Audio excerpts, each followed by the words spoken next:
Morning, this is the Mississippi River Valley, just upriver from Wabasha, Minnesota, where I grew up paddling these waters. I'm really excited today. We're headed from where my family is up to Princeton, Minnesota to visit the Northstar team and have them show us around. So let's get going.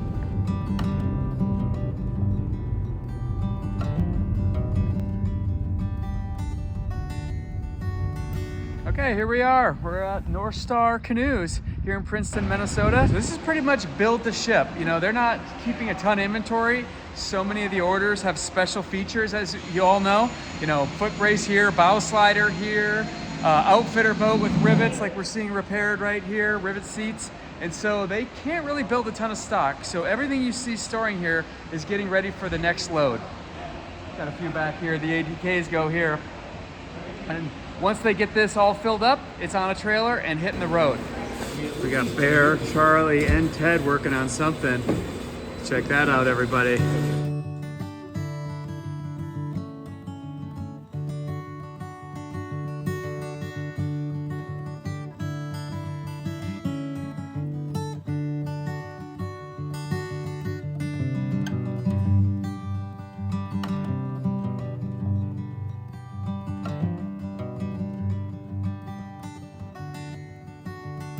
This is the aramid fiber they use, the carbon in rolls.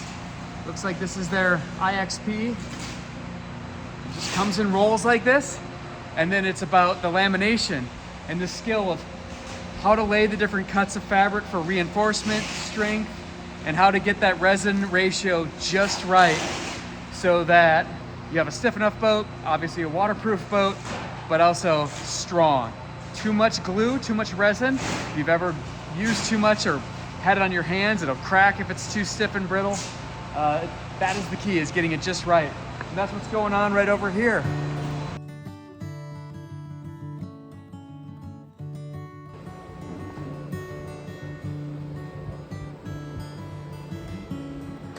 All right, so right now what we see going in is the first layer. We do this in the afternoons. And the idea behind this is we can super saturate that carbon fiber, which is what's in there. The intention is we get a glossier surface, we force more resin through, we end up with a cleaner looking boat by building it in 2 stages. And so what will happen once they're done with this is it just gets wheeled out.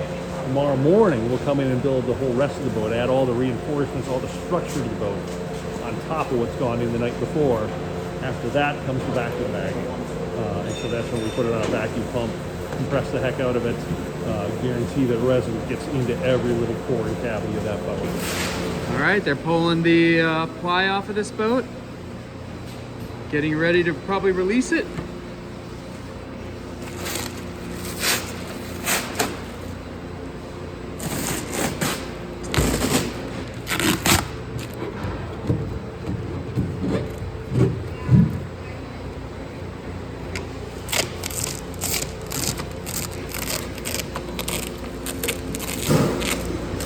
Now we're looking at an IXP. This is that first outer lamination that you saw them doing earlier.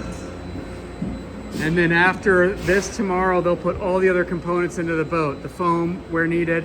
Of course, the IXP does not have any foam in it. Over here, you see some of the different cuts they have for some of the different shapes that you see inside your boat. When people ask me why I love blacklight so much, you'll notice that blacklight has a little less of this foam, using more of the fabrics for strength. So it's just depending what you want. Do you want it as light as possible? You can be using some of this foam, laminated between the layers of aramid, or you can go back and use multiple layers of fabric to get strength and stiffness. Over here, we're in the rail. This is where they're putting the rails on this boat. You can see it's a 2-piece gunnel there. Kind of gives you a nice look at the in whale and the out whale.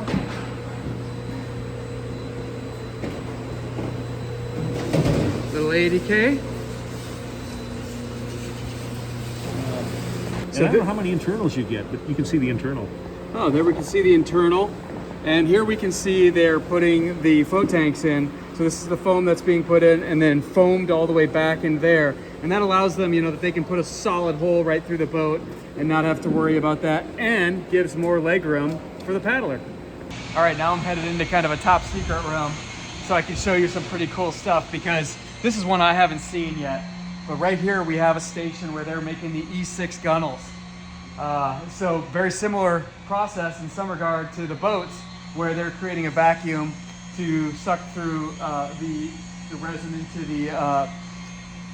the mold where we see the trim. What we have is there's the foam, the internal part of the gunnel. And we come over here,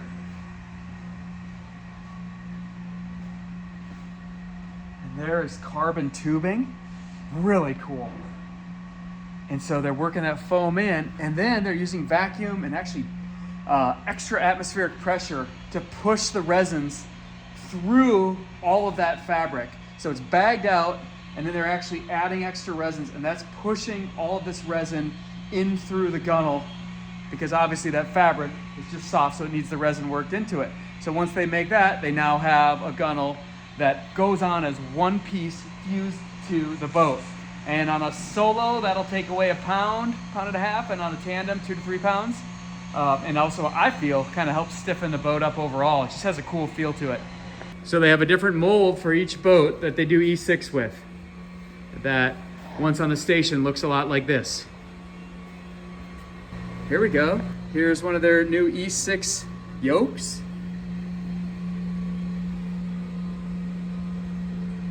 I've been just wandering around here taking video. This is so cool. I hope I don't take anything that they don't want to see, but this is kind of the project room. Looks like that's a Landic being made. Looks like they have a production schedule going on. There's something right here that would be really cool to show you, but I'm not going to. We're back in the office. I noticed this photo from a trip I was on with the crew. And over here we have all the different tools that the crew can check out for building boats. And right now we're gonna have Bear go through a few accessories for us. All right, here we go, knee pads. So we've got 9x15, these are glue-in. And then we've got contoured, so these are gonna do rotate like this and like this as a way to splay the knees apart a little bit if you want to be locked in place more. So both of these two types are glue-in. The cool thing about glue-in, of course, is they guarantee they stay with the boat.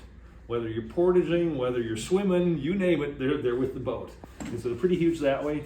Installation-wise, what we recommend is HH66. Score the back a little bit, sand the boat, sand this, and there's a little bit more in there, but that's the basics. And then, if you don't want to glue, we've got removable, super comfy. This is essentially like a rug saver in terms of carpet. And so it's a guarantee that it doesn't slip around. I tested in Royalex boats, and so I haven't tested a T4MX boat, but I'm sure it still works the same. On a composite boat, it means it just locks in place. This is the lightweight, simple version where it's just like, hey, I want to go out, I want to do some kneeling. So super simple that way. And then we got the trapezoid, the bigger guy. So now it's insulating your hole, it's insulating your toes, it's insulating your knees. You're comfortable. Sometimes when I go out on the lake, all my boats have these glued in. I put this over the top because it's like, if I want to sit and paddle barefoot, the last thing I want to do is have my toenails gouging into Kevlar. And so this thing is super comfortable, and especially in the weather we've got right now, which is March, as the ice is starting to go out in Minnesota, way comfortable. And then also with dogs, this thing works great dog-wise.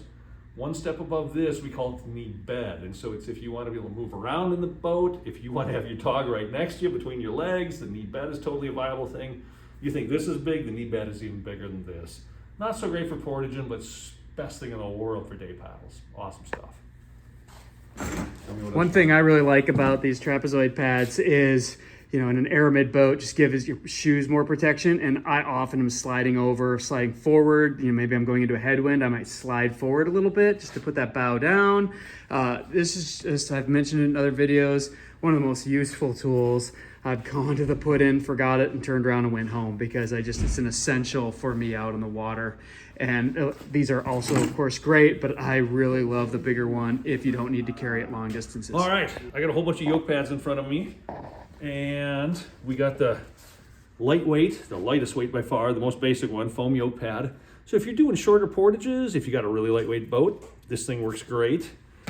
If you want to upgrade a little bit, we can go to CVCAs. This is the other end of the spectrum in terms of price, but also in terms of adjustability. And so what we've got here are a bolt-on version with a channel that allows them to be adjusted for different size people, or a clamp-on version, which again allows them to be adjusted for different size people and taken on and off.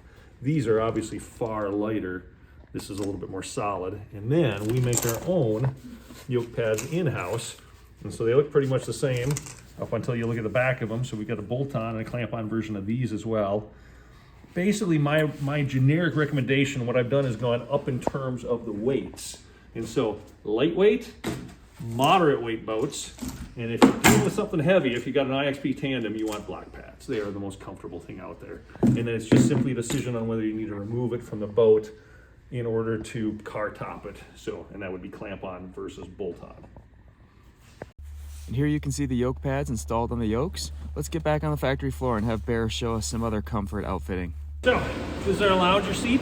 If you are looking for the most comfortable seat for a pack boat, here it is. The great thing about it, of course, is not only do we have a carbon pan, we got a cushy cushion for the butt, we got a really comfortable back support, and then we've got the ability for it to be adjustable. So you can slide back and forth, trim the boat as needed. This is in an 80 KLT, which means you just can't travel as far. The boat's just not that big. It's so lightweight, so small. You still can get some adjustability in for it. So the in-wheels come all the way out. Bear's just showing me that now they're taking the in-whales all the way out further. This used to kind of be a filler, right? Yeah. Some sort? Sawdust and epoxy is what we used to fill with in the bell days. So now you're running the in-whales all the way out, so that gives you solid wood to the end. So we notch out the composite right here. So we actually cut the composite into down the wood, so the wood can come out, as opposed to leaving the composite and cutting the wood down. And so structurally for the trim, it's way better for the wood trim long-term wise. Always learning. Yep. Yep. Looks a lot better too and more solid. Yeah. And if it takes a shot, it's going to be stronger too. You got it.